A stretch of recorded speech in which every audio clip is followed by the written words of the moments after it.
Hi,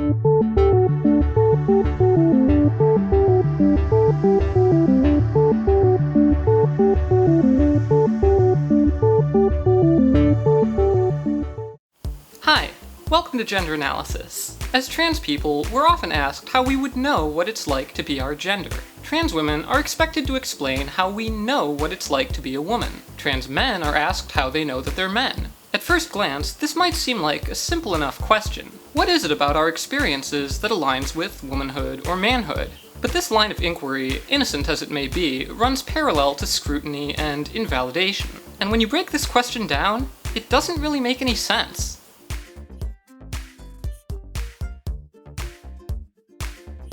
When someone asks us this question, what kind of answers are they looking for? What are they intending to do with these answers? Is it possible to give a right answer?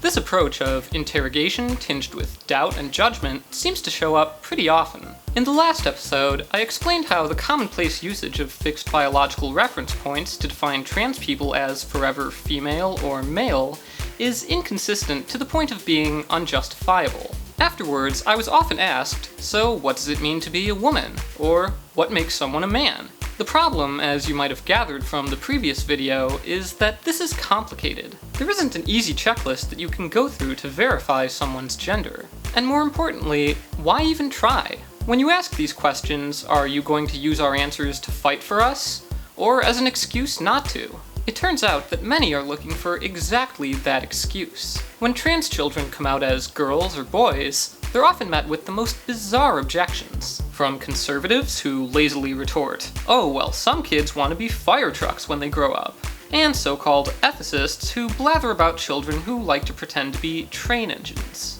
Now, if you're aware that half the human population isn't fire trucks, being a woman isn't really like being a freight train, and children have examples of boys and girls all around them, this analogy kind of falls apart. But I guess not all cis people can wrap their heads around that.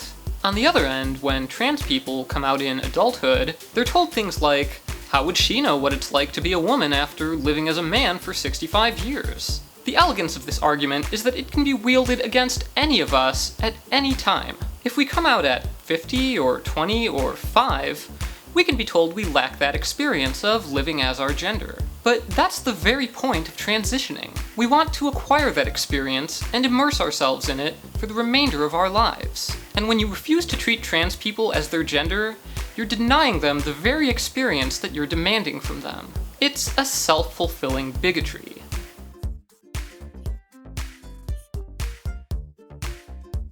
There's a substantial gap between the typical cis approach to questioning trans people's genders and the process by which we as trans people come to recognize and actualize our genders. I can't speak for others, but when I started to understand my gender, I never once asked myself, how do I know I'm a woman?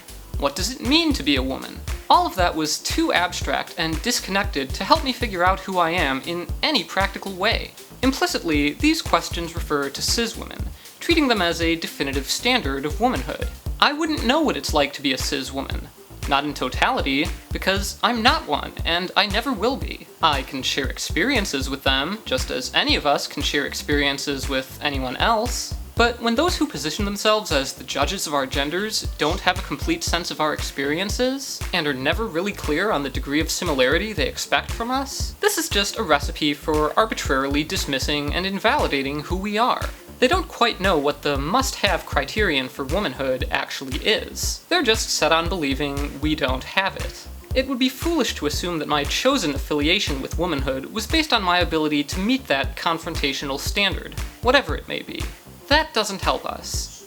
Here's what does. I didn't have to know what it felt like to be a woman in some general, global sense. I only had to know what it felt like to be me. Declaring myself, presenting myself, and being recognized as a woman felt right, where doing the same as a man never did. Being a woman made me feel more comfortable, more confident, more ambitious, and more willing to see my life as worth living. Being a man made me anxious, depressed, hopeless, and lacking any reason to live. I know I'm a woman in the same way I know that I want to be alive.